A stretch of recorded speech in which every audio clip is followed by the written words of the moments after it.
Je me tenais sur le podium, mon discours de major de promotion prêt, le cœur battant à tout rompre dans ma poitrine serrée par l'angoisse. Devant moi, au premier rang, 3 sièges vides me fixaient comme des orbites mortes. Ma mère venait de m'envoyer un SMS lapidaire. « Désolé, on ne peut pas déplacer la fête surprise d'Amber. » J'ai quand même prononcé mon discours. Mais ce n'était plus un discours sur la réussite académique. C'était un discours sur les déceptions familiales, sur l'abandon et sur la trahison. L'université l'a mis en ligne. 5 millions de vues plus tard, ma vie a changé à jamais. Avant de vous raconter comment une simple grillade a détruit ma famille et m'a propulsé au rang de phénomène Internet malgré moi, j'aimerais savoir qui est avec moi en ce moment précis. Dites-moi dans les commentaires depuis quelle ville ou quel pays vous écoutez cette histoire, et quelle heure il est chez vous. J'ai souvent cru être seul au monde, mais savoir que vous êtes là, à m'écouter, me donne la force de continuer. Allez, dites-moi tout, je vous lis. Il était 4 heures du matin à Montpellier, une heure où la ville dort encore, où seul le bruit lointain des camions de livraison brise le silence. Dans mon petit studio d'étudiante de 18 mètres carrés, l'unique ampoule du plafond vacillait, projetant des ombres dansantes et inquiétantes sur ma robe de cérémonie accrochée à la porte de l'armoire telle une relique sacrée. Je ne dormais pas. C'était impossible. Mon cœur battait la chamade, un mélange toxique et violent d'excitation pure et d'une anxiété sourde qui me tordait le ventre depuis des semaines. Aujourd'hui n'était pas un jour comme les autres. Aujourd'hui, je devenais docteur en biotechnologie. Pas médecin généraliste, non, chercheuse de haut niveau. Le genre de personne qui passe sa vie enfermée à regarder dans des microscopes électroniques pour tenter de faire remarcher des gens paralysés, pour changer le monde, une cellule à la fois. J'ai lissé le tissu noir de la toge universitaire avec une main tremblante. Elle sentait le neuf, l'amidon et un peu la poussière du magasin de location. À côté, sur ma table de chevet encombrée de livres de biologie moléculaire et de tasses de café vides, il y avait les billets d'invitation VIP. Famille de la majeure de promotion. Ces mots, imprimés en lettres dorées sur du papier cartonné épais, représentaient pour moi le Saint Graal. J'avais envoyé les versions numériques à mes parents 6 mois plus tôt, dès que la date avait été confirmée. Je les avais appelés 3 fois, peut-être 4, pour confirmer qu'ils avaient bien reçu les billets, qu'ils savaient comment venir, où se garer. À chaque fois, ma mère, Muriel, avait soupiré au téléphone avec cette lassitude feinte que je connaissais par cœur. Oui, oui, Soline, on a compris, c'est important pour toi. On sera là, ne t'inquiète pas, on n'est pas sénile. J'ai regardé mon compte en banque sur l'application de mon téléphone. La lumière bleue de l'écran m'a fait plisser les yeux. Le solde affichait 12,50 €. Cela suffisait à peine pour m'acheter un sandwich triangle et une bouteille d'eau après la cérémonie. Mais je m'en fichais éperdument. J'avais un contrat post-doctoral prestigieux qui m'attendait à Paris le mois suivant. La misère, la vraie, celle qui vous colle à la peau, était finie. Enfin, c'est ce que je croyais naïvement ce matin-là. La pauvreté, je la connaissais intimement. Pas celle romantique des artistes bohèmes que l'on voit dans les films, mais la vraie pauvreté, celle qui fait mal, celle qui humilie. Celle où l'on choisit entre mettre le chauffage en hiver et prendre un vrai repas le soir. Pendant 9 longues années, j'ai vécu de bourses au mérite et de petits boulots épuisants. J'ai été serveuse dans un bar bruyant jusqu'à 2 heures du matin, supportant les remarques sexistes des clients ivres, pour ensuite courir au laboratoire à 7 heures, les yeux brûlants de fatigue, pour nourrir mes cultures cellulaires. Mes parents? Ils ne m'ont jamais envoyé un centime. Pas un euro. Tu as voulu faire des études de bourgeois, tu te débrouilles, on n'a pas les moyens de financer tes caprices, disait mon père, Régis, chaque fois que j'osais aborder le sujet. Pourtant, il y a 2 semaines à peine, le ton avait radicalement changé. C'était un mardi soir, je m'en souviens comme si c'était hier. Ma mère m'avait appelé en pleurs, sa voix brisée par les sanglots. Soline, c'est une catastrophe, une véritable tragédie. La voiture de papa, le joint de culasse a lâché sur l'autoroute. Le moteur est mort. S'il ne peut plus aller travailler à l'entrepôt, on est fichu.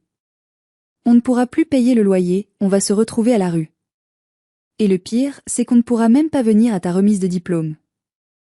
J'avais senti un étau glacé se resserrer autour de ma poitrine. Pas eux. Pas maintenant. Pas après tout ce chemin parcouru. J'avais économisé, euro par euro, centime par centime, en me privant de tout, pour m'offrir un beau dîner au restaurant avec eux après la cérémonie. C'était mon cadeau pour moi-même, mon rêve secret, une soirée normale, une soirée de famille heureuse, autour d'une bonne table, à célébrer ma réussite. Combien ? Avais-je demandé, la gorge sèche. 1 000 €. Le garagiste est formel, c'est le minimum pour qu'elle roule à nouveau. J'ai regardé mes économies. 1 012,50 €. C'était tout ce que j'avais au monde. Tout mon filet de sécurité. Mais l'idée qu'il rate ce jour unique, ce jour pour lequel je m'étais battue pendant une décennie, m'était insupportable. J'ai fait le virement instantané, les doigts tremblants sur l'écran tactile. C'est pour la voiture, maman. Pour que vous soyez là. Je vous en supplie, venez. Elle avait pleuré de gratitude, me remerciant 1000 fois. Merci ma chérie. Tu es un ange, tu nous sauves la vie. On sera là, promis, juré. On ne raterait ça pour rien au monde. Je me suis assise sur mon lit, fixant le mur décrépit de mon studio. J'avais faim, mon ventre gargouillait douloureusement. Je n'avais rien mangé depuis la veille midi pour économiser chaque centime. Mais ce n'était pas grave. Dans quelques heures, je verrai la fierté briller dans les yeux de mon père. Je verrai ma mère applaudir à tout rompre. Joris, mon frère aîné, serait là aussi. Même s'il se moquait toujours de mes livres compliqués et de mon ambition, il viendrait. C'était la famille. On se soutient dans les grands moments, n'est-ce pas? C'est ce qu'on fait quand on a le même sang. Quelle naïveté touchante. Je ne savais pas encore, dans la solitude de cette aube, que ces 1 000 € ne servaient pas à réparer une voiture en panne. Ils ne servaient pas à assurer la venue de mes parents. Ils servaient à financer l'instrument de mon humiliation publique. Il était 11 h du matin. Le soleil du sud de la France inondait les rues de Montpellier d'une lumière crue et joyeuse. Je venais d'arriver sur le campus universitaire, vêtu de ma toge et de ma toque, le cœur battant. L'ambiance était électrique, presque palpable. Partout, des étudiants en toge noire ou bleue prenaient des photos, lançaient leurs chapeaux en l'air, s'embrassaient, riaient aux éclats. Je voyais des pères ajuster avec fierté la cravate de leur fils, des mères épingler délicatement des fleurs sur la robe de leur fille, les yeux brillants de larmes de joie. Je me sentais un peu seule au milieu de cette foule aimante, comme une étrangère invitée à une fête qui n'était pas la sienne, mais je savais qu'ils étaient en route. Nîmes n'est qu'à 45 minutes de Montpellier par l'autoroute A9. Ils devaient être partis depuis longtemps. Ils devaient être là.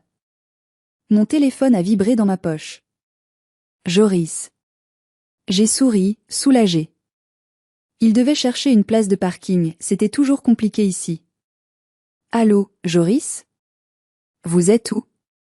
Le parking sud est complet, il y a trop de monde, essayez le parking nord, c'est plus simple? Ouais, salut Soline, sa voix était pâteuse, traînante, étrange. J'ai tendu l'oreille. J'ai entendu de la musique forte en fond, de la techno bon marché. Des rires stridents. Le bruit caractéristique de glaçons qui s'entrechoquent dans un verre. Joris? Tout va bien? Vous avez un problème? Écoute, on a eu un petit changement de programme de dernière minute. Mon estomac s'est noué violemment. Un accident? Une panne? Une urgence médicale? Qu'est-ce qui se passe? Dites-moi. Ben voilà, il fait super beau aujourd'hui. Un temps magnifique, pas un nuage dans le ciel, tu vois. Et Lali? Lali. Sa nouvelle copine. Cela faisait 6 mois qu'ils étaient ensemble. Une fille de 22 ans, très jolie, superficielle, qui avait le don agaçant de toujours tout ramener à elle, de toujours vouloir être le centre de l'attention. Lali a dit que c'était vraiment dommage de s'enfermer dans une salle de fac sombre et poussiéreuse un jour pareil. Elle a eu une envie soudaine d'un barbecue. Tu sais, pour fêter le soleil, la vie, le printemps, tout ça. Le temps s'est arrêté. Littéralement. Les bruits autour de moi, les rires, les félicitations, le chant des oiseaux sont devenus sourds, lointains, comme si j'étais soudainement plongée sous l'eau. Un barbecue, ai-je répété, ma voix tremblante, incapable de comprendre les mots que je prononçais. Mais Joris, c'est ma remise de diplôme. Je suis major de promotion. Je dois faire le discours de clôture devant tout le corps professoral. Papa et maman sont avec toi? Passe-les-moi. Ouais, papa est en train d'allumer le feu, il galère un peu avec le charbon. Maman prépare les salades composées dans la cuisine. On s'est dit que tu pourrais prendre le train après ta cérémonie, tranquille, et nous rejoindre. On te gardera une saucisse, promis. Une saucisse. Ils allaient me garder une saucisse. La colère, froide, violente, destructrice, a commencé à monter en moi, remplaçant la sidération. J'ai hurlé dans le téléphone, m'attirant les regards choqués de quelques passants et d'une famille qui prenait une photo. « Passe-moi maman. » Tout de suite. Ne discute pas. Il y a eu des bruits de frottement, des soupirs, puis la voix de ma mère, Muriel. Elle n'avait pas l'air désolée. Elle n'avait pas l'air coupable. Elle avait l'air agacée d'être dérangée. Soline, ne commence pas à faire des histoires pour rien. Lali a tout organisé, c'est une surprise pour nous, elle est si gentille. Elle a acheté de la viande de qualité, du bœuf mariné, du bon vin rosé. On ne pouvait pas lui dire non, la pauvre chérie, elle voulait juste bien faire et nous faire plaisir. Et moi, ai-je soufflé, les larmes chaudes et salées commençant à couler malgré moi sur mes joues, ruinant mon maquillage soigneusement appliqué. Maman, ça fait 9 ans que je travaille comme une forçate pour ce moment. Je vous ai envoyé 1 000 € pour la voiture. Vous m'aviez promis. Vous m'avez juré que vous viendriez. Oh, arrête avec ton argent, toujours l'argent, a-t-elle claqué sèchement. Tu es égoïste, Soline. Tu as toujours été comme ça. Toujours à penser à tes diplômes, à ta gloire personnelle, à tes réussites. Ton frère a enfin trouvé une fille bien, une fille qui s'occupe de nous. On doit soutenir son bonheur, c'est fragile un couple. Ta cérémonie, c'est juste des gens qui parlent dans des micros pendant des heures, c'est ennuyeux à mourir. On regardera les photos plus tard sur Facebook. Et pour la voiture, disons que l'argent a été utile pour l'organisation d'aujourd'hui. La viande de bœuf pour 8 personnes, le champagne, ça coûte cher tu sais. J'ai cru que j'allais vomir. Là, sur le trottoir immaculé de l'université. Ils avaient utilisé mes économies. Mon argent de survie. L'argent de mes nuits blanches, de mes repas sautés, de mes angoisses de fin de mois. Ils l'avaient utilisé pour acheter des côtes de bœuf, des merguez et du rosé pour la petite amie de Joris. Ils étaient en train de manger mon diplôme. Ils étaient en train de digérer mes sacrifices. Tu ne viens pas, alors, ai-je demandé, une dernière lueur d'espoir stupide et pathétique brillant encore en moi. Non. On est bien ici, dans le jardin. Viens plus tard si tu veux, il restera sûrement du gâteau. Mais ne fais pas la tête en arrivant, on ne veut pas d'ondes négatives aujourd'hui. Elle a raccroché. Juste comme ça. Clic, je suis resté là, le téléphone collé à l'oreille, écoutant la tonalité du vide, le bruit du néant. Autour de moi, le monde continuait de tourner. Des familles s'étreignaient. Un père disait à sa fille juste à côté de moi, « Je suis tellement fier de toi, ma chérie, tu es notre lumière. » Je n'avais jamais ressenti une telle douleur physique. Ce n'était pas de la tristesse. C'était une amputation sans anesthésie. Il n'avait pas juste raté un événement. Il m'avait effacé, annulé, au profit d'une grillade dominicale. Ils avaient choisi l'éphémère plaisir d'un dimanche au soleil et le ventre plein plutôt que la consécration de la vie de leur propre fille. Je dois faire une pause ici car mes mains tremblent encore en écrivant ces lignes, la rage est toujours là, intacte. Soyez honnête avec moi, je vous en prie. Si vous étiez à ma place, seul, trahi, volé par votre propre famille pour un barbecue, humilié de la sorte, qu'est-ce que vous auriez fait? Auriez-vous pleuré en silence dans un coin? Auriez-vous tout cassé? Auriez-vous pris votre voiture pour aller renverser le barbecue? Dites-le moi en commentaire. Je veux savoir si ma réaction suivante, celle qui allait tout changer, était justifiée. Je suis entré dans l'amphithéâtre comme un robot, un automate privé d'âme. Mes jambes avançaient toutes seules, par habitude, par devoir. La salle était immense, majestueuse, intimidante avec ses velours rouges profonds, ses boiseries dorées centenaires et ses lustres de cristal. Il y avait plus de 1000 personnes entassées là. Le brouhaha était assourdissant, un mélange de rires, de conversations excitées et de musique classique en fond sonore. Je me suis dirigé vers le premier rang, la place d'honneur. Là, au centre, juste devant le pupitre, il y avait 3 chaises vides. Sur chacune d'elles, une petite affichette cartonnée blanche avec mon nom écrit en lettres noires, réservé, famille de Solinaire. Ces 3 rectangles de papier blanc me narguaient. Ils hurlaient mon abandon. Ils étaient comme 3 pierres tombales alignées. Je me suis assise à ma place, juste à côté de ces vides béants qui semblaient aspirer toute l'énergie autour de moi. Les autres diplômés, assis à côté et derrière moi, me regardaient du coin de l'œil. Il voyait bien que quelque chose clochait terriblement. Où étaient les fleurs? Où étaient les parents émus avec leur caméscope? Où étaient les embrassades? Une collègue de promo, Élodie, une fille gentille avec qui j'avais partagé quelques travaux dirigés, s'est penchée vers moi, inquiète. Ils sont en retard à cause des bouchons sur l'autoroute?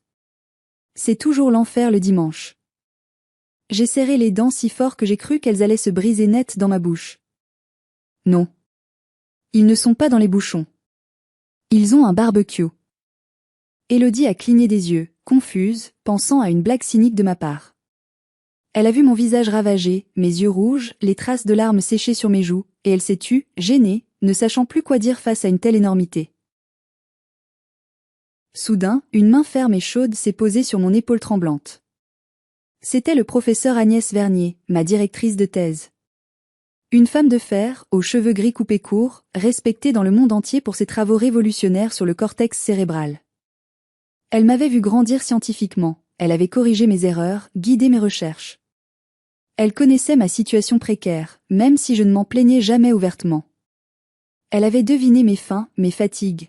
« Soline » a-t-elle murmuré d'une voix douce que je ne lui connaissais pas, « il faut que je te briefe pour ton discours. C'est le grand moment. Tu passes dans 10 minutes exactement. » Je me suis levée brusquement, manquant de renverser ma chaise, et j'ai couru vers les toilettes sans un mot. Je me suis enfermée dans une cabine étroite et j'ai eu un haut-le-cœur violent. Rien n'est sorti, mon estomac était désespérément vide, tordu par la douleur émotionnelle. Madame Vernier m'a suivi. Elle n'a pas frappé à la porte. Elle a attendu patiemment que je sorte. Quand j'ai ouvert la porte, le visage livide, les mains mouites, elle était là, appuyée contre les lavabos. Ils ne sont pas venus, ai-je dit, la voix brisée, l'aveu sortant enfin de ma gorge. Ils ont pris mon argent, mes 1000 €, et ils font un barbecue avec la copine de Joris. Ils mangent ma réussite. Le visage du professeur Vernier s'est durci instantanément. Je n'avais jamais vu une telle expression chez elle. Ce n'était pas de la pitié, je détestais la pitié. C'était de la rage. Une rage froide, intellectuelle, puissante. Elle a pris mes mains glacées dans les siennes, chaudes et fermes. Écoute-moi bien, Soline. Regarde-moi. Tu vois ces larmes? Tu les sèches. Tout de suite. Tu n'es pas une victime. Tu es un docteur en sciences. Tu as survécu à 9 ans de solitude, tu as survécu à la faim, au froid, au doute. Tu survivras à cet après-midi. Elle a sorti un mouchoir en tissu de sa poche et a essuyé mes joues avec une tendresse maternelle brute que je n'avais jamais connue chez ma propre mère. Tu as un discours à faire. Tu as le choix, Soline. Soit tu lis le texte poli et conventionnel que tu as préparé, ou tu remercies des gens qui ne méritent même pas ton bonjour, ou tu mens pour sauver les apparences. Soit tu dis la vérité. Transforme ta douleur en données, Soline. C'est ce que font les scientifiques. On observe, on analyse, on expose les faits. Elle m'a regardé droit dans les yeux, me transmettant sa force. Va sur cette scène. Prends ce micro. Et montre-leur ce qu'ils ont raté. Montre-leur qui tu es. Je suis retournée dans la salle. J'ai marché vers les 3 chaises vides, le pas lourd m'est décidé. J'ai arraché les affichettes réservées. Je les ai froissées en boule dans ma main, avec une violence qui m'a surprise moi-même. Le doyen, un homme imposant à la voix de stentor, a appelé mon nom. Et maintenant, pour clore cette cérémonie, j'appelle la major de notre promotion, celle qui a obtenu la plus haute distinction du jury, le docteur Solinaire, pour le discours de clôture. Les applaudissements ont retenti, polis, nourris. Je me suis levée. J'ai marché vers le podium. La lumière des projecteurs m'a aveuglée, créant un halo blanc autour de moi. J'étais seule face à une marée humaine, face à des centaines de visages inconnus. J'ai posé mes feuillets sur le pupitre en bois verni. Mon discours préparé était là, écrit proprement. Merci à mes parents pour leur soutien indéfectible, pour leur amour. J'ai regardé ce mensonge écrit sur le papier. Ces mots me donnaient la nausée. Puis j'ai pensé à l'odeur des saucisses grillées à Nîmes. J'ai pensé au rire de ma mère. J'ai pensé à mes 1000 € transformés en fumée et en gras. J'ai plié le papier en 2. Puis en 4. Lentement. Et je l'ai mis dans la poche de ma toge. J'ai levé la tête. J'ai regardé la caméra au fond de la salle, celle qui diffusait l'événement en direct sur YouTube. Mesdames, messieurs, chers collègues, chers professeurs. Le silence s'est fait dans l'immense salle. Total. Pesant. On aurait pu entendre une mouche voler. Aujourd'hui, je devais vous parler de persévérance, de l'avenir de la science, de biotechnologie et de l'importance fondamentale de la famille dans la réussite d'un étudiant. J'avais préparé des remerciements émouvants, des phrases bien tournées, pour mes parents, pour les sacrifices qu'ils auraient faits pour que je sois ici. J'ai fait une pause. J'ai pris une grande inspiration. J'ai pointé du doigt les 3 sièges vides au premier rang, juste devant moi. Le caméraman, par réflexe professionnel ou par génie de l'instant, a zoomé dessus, projetant l'image des sièges vides sur l'écran géant derrière moi. Vous voyez ces 3 chaises? Regardez-les bien. Elles sont vides. Mes parents et mon frère ne sont pas morts.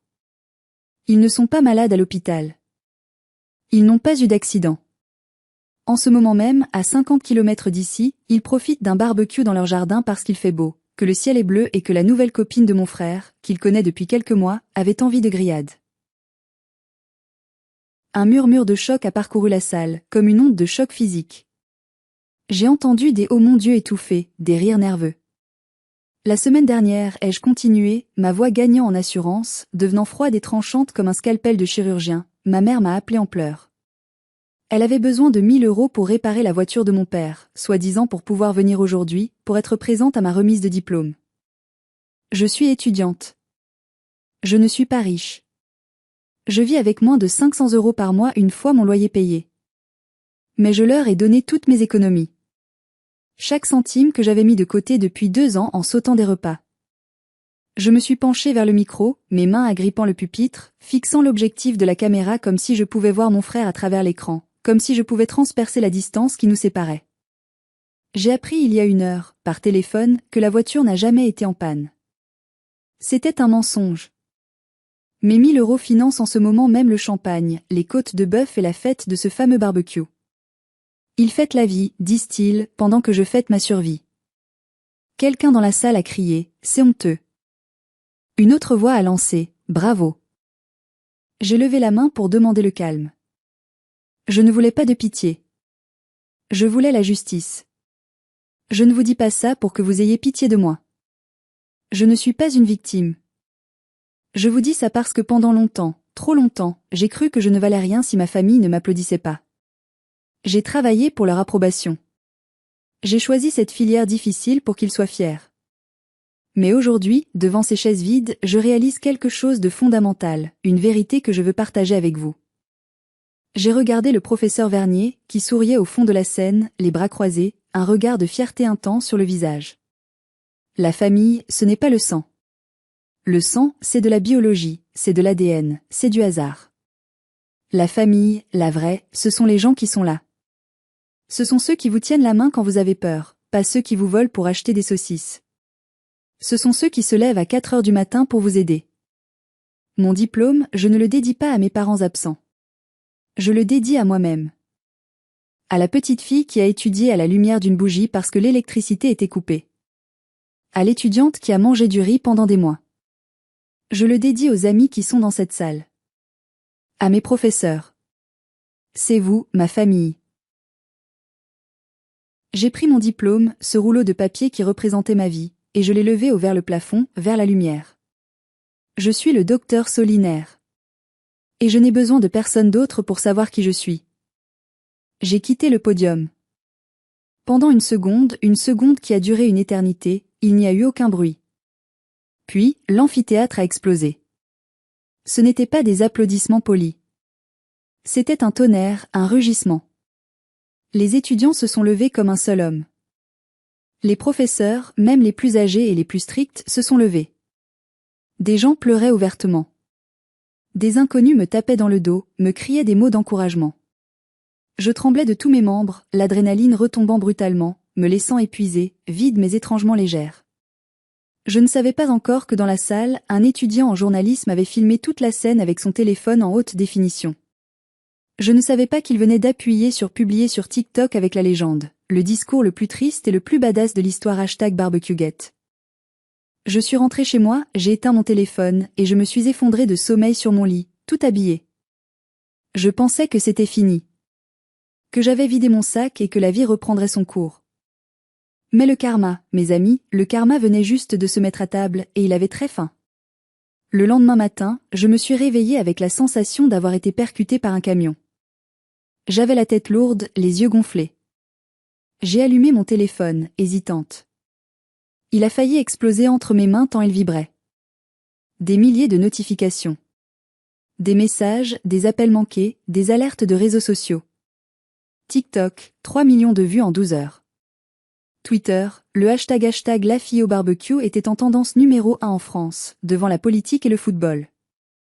YouTube, la vidéo officielle de l'université, celle de bonne qualité, avait dépassé les 2 millions de vues. J'ai ouvert les réseaux sociaux avec une appréhension terrible. J'avais peur de m'être ridiculisée. Ce que j'ai vu m'a coupé le souffle. Le monde entier avait vu mon discours. Et le monde entier, à une écrasante majorité, avait choisi son camp. Le mien.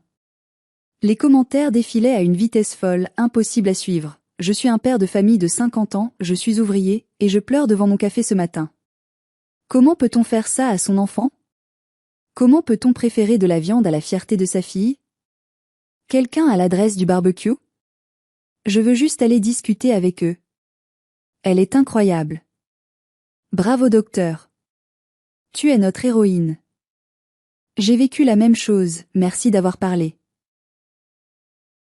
Mais le pire, ou le meilleur selon le point de vue, c'est que les internautes sont des détectives redoutables, bien plus efficaces que la police. Avec mon nom de famille et ma ville d'origine, ils avaient retrouvé le profil Facebook public de mon frère Joris. Et ils avaient trouvé la photo. Postée hier à 13h, pile au moment où je montais sur scène. Une photo de Joris, Lali, et mes parents, verre de vin à la main, tout sourire, graisseux, devant un barbecue fumant chargé de viande. La légende écrite par Joris disait « Dimanche parfait en famille ». Le bonheur simple, loin des prises de tête, émoticône, cœur. Les commentaires sous cette photo étaient un massacre, une exécution publique. Des milliers d'inconnus avaient envahi leur petit monde égoïste. Vous savourez votre viande payée avec l'argent volé à votre fille? La honte de la France, c'est vous. Regardez-vous, pathétique avec vos saucisses. Soline est docteur, elle sauve des vies, et vous, vous êtes des héros, des parasites. Rendez les 1000 euros. J'ai senti un rire nerveux monter en moi, incontrôlable. C'était terrifiant, cette violence numérique, mais c'était aussi jouissif. Pour la première fois de ma vie, la vérité n'était pas étouffée, cachée sous le tapis familial. Elle était exposée à la lumière crue d'Internet. Il ne pouvait plus mentir. Mon téléphone s'est mis à sonner. C'était Joris. J'ai pris une grande inspiration et j'ai décroché, mettant le haut-parleur pour ne pas avoir à coller sa voix contre mon oreille.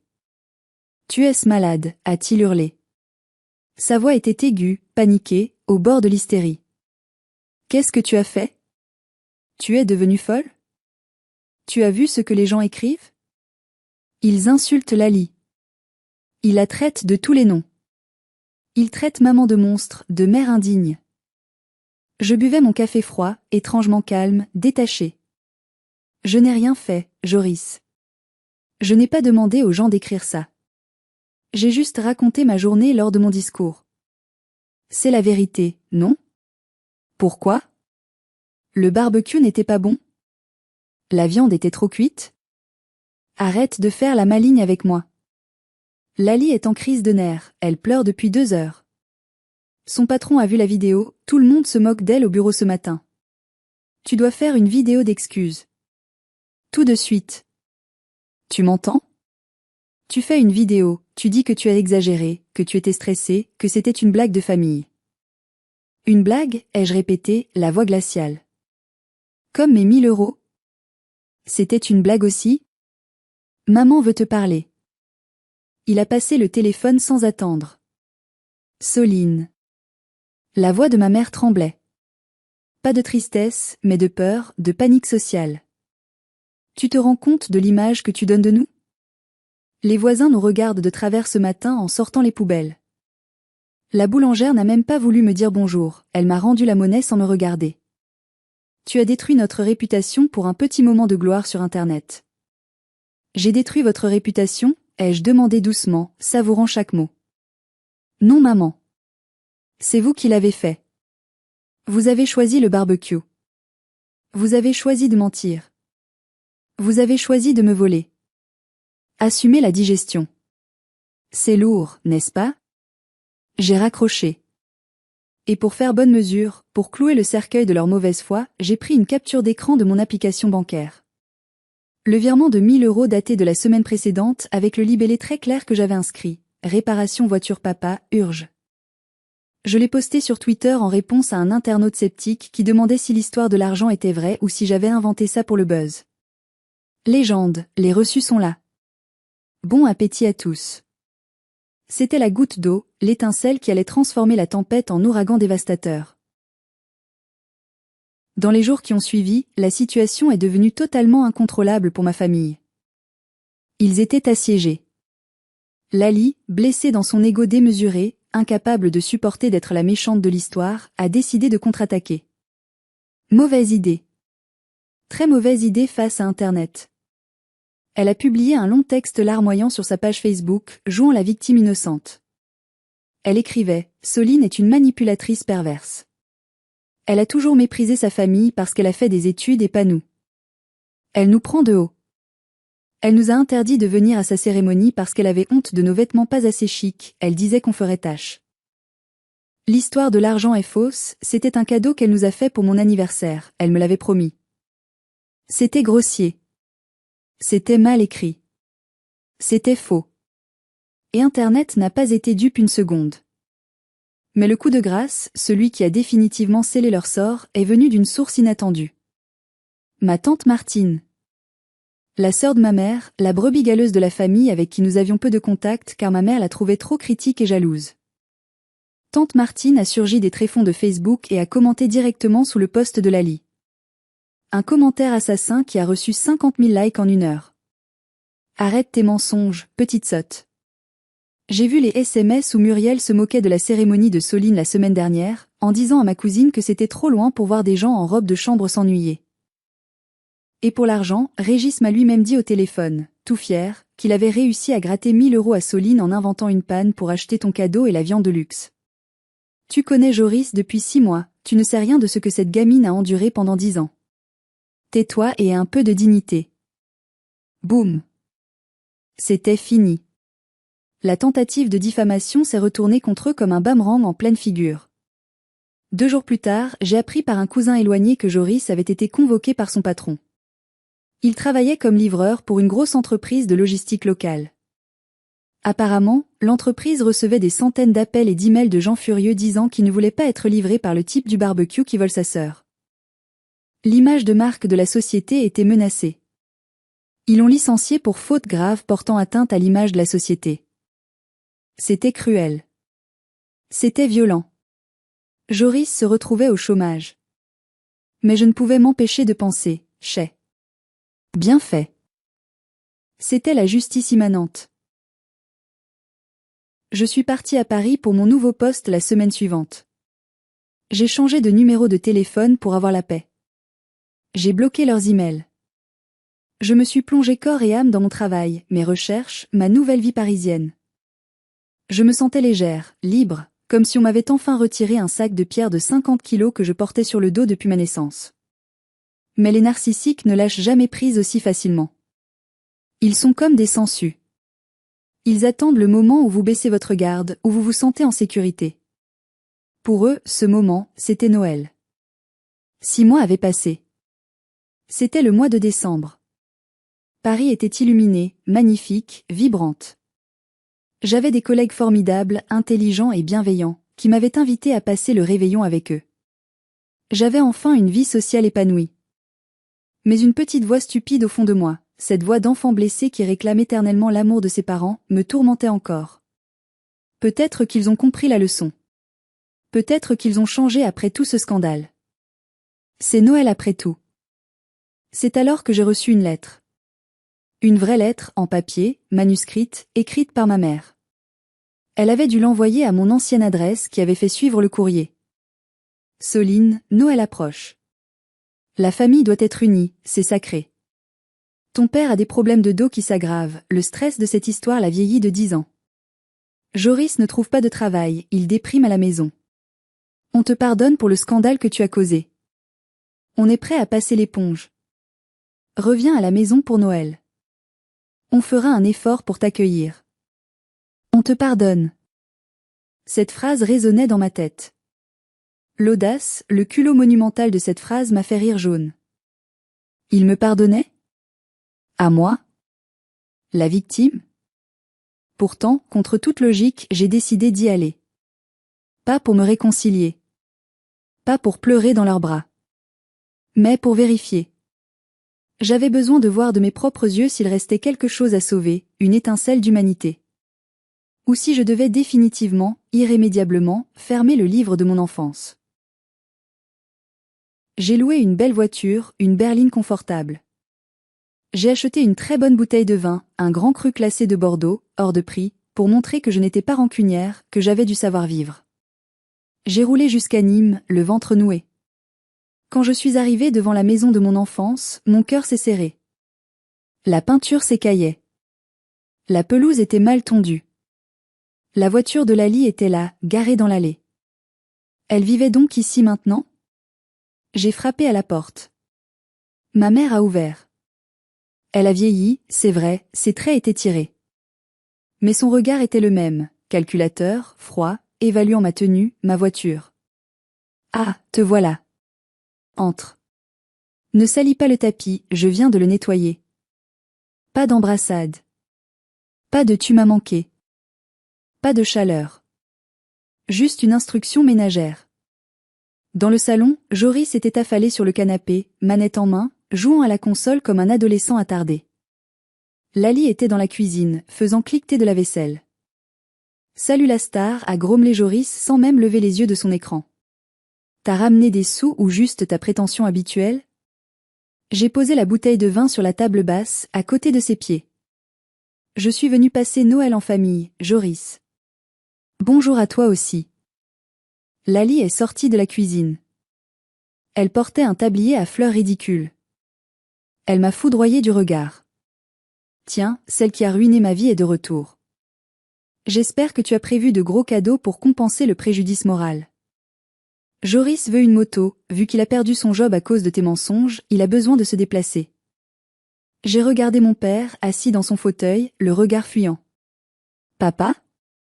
Tu n'as rien à dire? Il a soupiré, mal à l'aise, se grattant la tête. Écoute Soline, t'as réussi, on le sait, t'as de l'argent maintenant, tu vis à Paris. C'est normal d'aider sa famille. Ton frère est dans la galère noire. On pensait que, comme cadeau de Noël et pour te faire pardonner, tu pourrais lui faire un virement de 2000 ou 3000 euros. Pour l'aider à se lancer, à rebondir. C'est Noël après tout, c'est le moment du partage. Tout s'est cristallisé dans mon esprit en une seconde. Une clarté aveuglante. Ils ne m'avaient pas invité parce que je leur manquais. Ils ne m'avaient pas invité par amour. Ils m'avaient invité parce qu'ils avaient besoin d'un distributeur automatique de billets. Ils n'avaient aucun remords. Aucune conscience. Ils étaient vides de l'intérieur. J'ai regardé la bouteille de vin sur la table.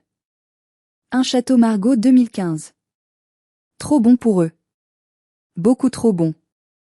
J'ai pris la bouteille de vin calmement par le goulot. Qu'est-ce que tu fais? A demandé ma mère, surprise par mon geste. Je reprends ça. Le vin, c'est pour les humains. Pour les gens qui ont une âme. Pas pour les parasites. Joris a bondi du canapé, lâchant sa manette. Son visage était rouge de colère. Tu te prends pour qui, sale petite? Donne le fric. Tu nous le dois. On t'a nourri pendant 20 ans. Je me suis dirigée vers la porte, sans courir, avec une dignité royale.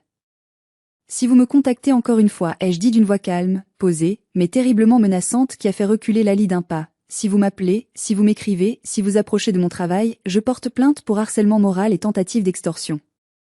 Et croyez-moi, avec mes 5 millions de témoins sur Internet, avec les avocats que je peux me payer maintenant, vous ne voulez pas jouer à ça avec moi. Vous perdrez tout.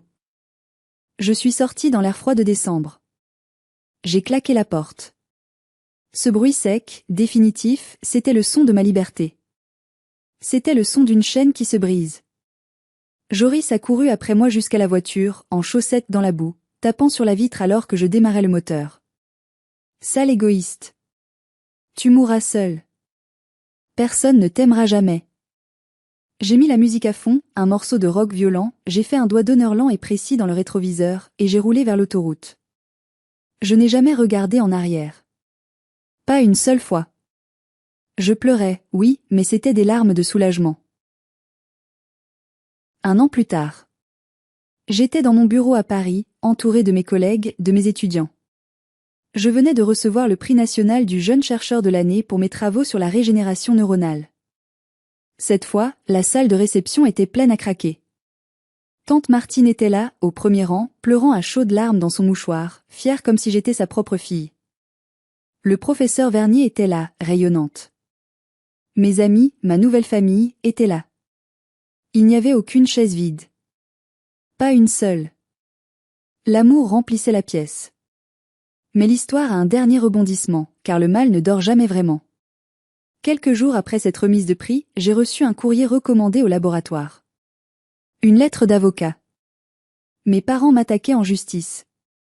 Ils invoquaient l'obligation alimentaire, article 205 du Code civil français, une loi qui oblige les enfants à subvenir aux besoins de leurs parents s'ils sont dans le besoin.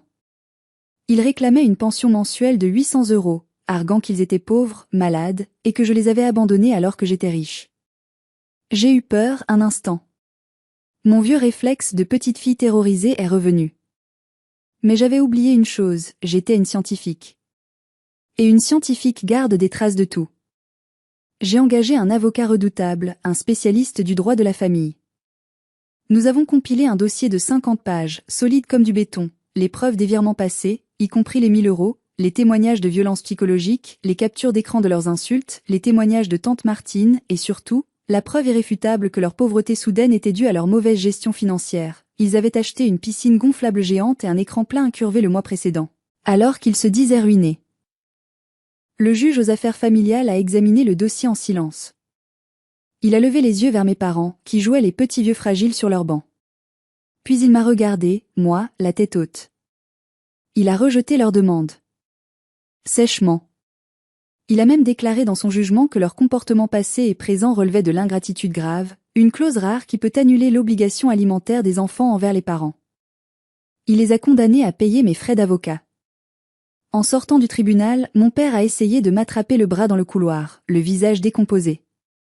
Soline, attends, on peut s'arranger, on est une famille.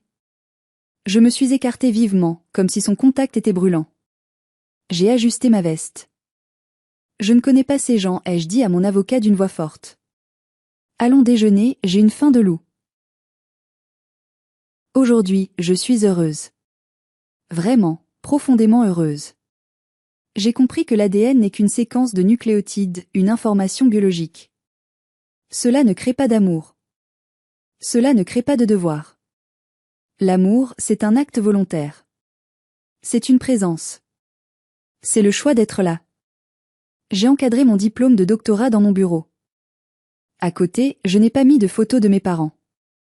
J'ai mis la photo de mes amis et moi au restaurant ce soir-là, après le tribunal, riant aux éclats devant un immense plateau de fruits de mer, le verre à la main. C'est ça, ma vraie photo de famille. J'ai perdu des parents toxiques, c'est vrai. J'ai perdu un frère. Mais j'ai gagné ma liberté, ma dignité, et une famille de cœur incroyable qui ne me raterait pour rien au monde, même pour le meilleur barbecue de l'univers. Voilà mon histoire. C'est l'histoire de ma libération. Et vous? Je m'adresse à vous qui m'écoutez. Avez-vous déjà dû couper les ponts avec des membres de votre famille pour vous sauver la peau? Avez-vous vécu une trahison similaire lors d'un grand événement de votre vie? Avez-vous déjà senti que votre famille préférait son petit confort à votre grand bonheur? Partagez votre histoire dans les commentaires ci-dessous. Ne gardez pas ça pour vous. Votre témoignage peut aider quelqu'un d'autre à se sentir moins seul, à comprendre qu'il a le droit de dire stop. Si cette histoire vous a touché, si elle a résonné en vous, n'oubliez pas de liker la vidéo, c'est important pour soutenir la chaîne, et de vous abonner pour ne pas rater les prochaines histoires. On se retrouve très vite. Prenez soin de vous, protégez votre cœur, et choisissez bien avec qui vous faites vos barbecues. À bientôt.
Kakashi. Hello.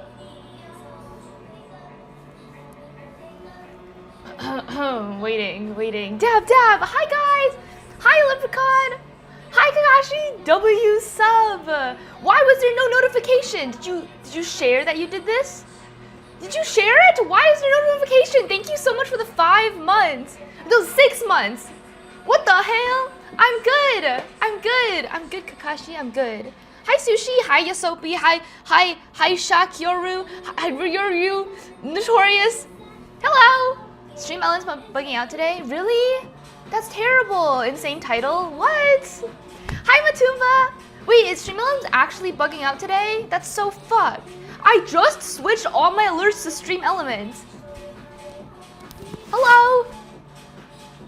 How dare you talk about my mom? Your mom. Yo mama so fat that when she went on the elevator by herself, it said max capacity. Am I funny? Right, guys? Hello? Hi, Miku! Hello, guys.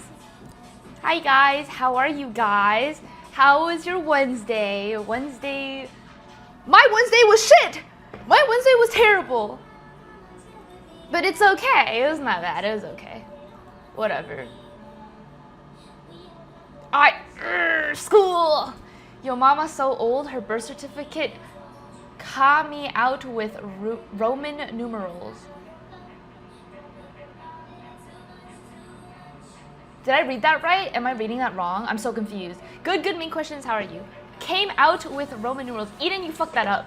Did you finish your assignment? I did. It was not like an assignment, it's like a participation question that I had to do. Connect the dots? Well, I can't. My brain is fried from my stupid debate that I had to do in class today. I handed in one of my assignments today, so I'm alright. Congrats to all those who have school. We're almost there. Well, Mana, your mama's so short, she can sit on the curb and kick her legs.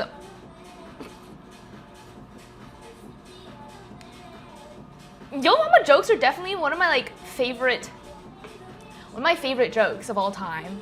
I'm gonna be honest. Yo mama jokes hit so hard. There's so much creativity with it, you know? It's not like a stupid 6-7 joke. It's like creative. You're uglier than my mom.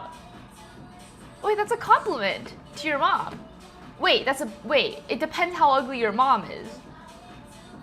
Like are you saying that your mom is so ugly, but you're still uglier than I'm still uglier than your mom even though she's really, really ugly?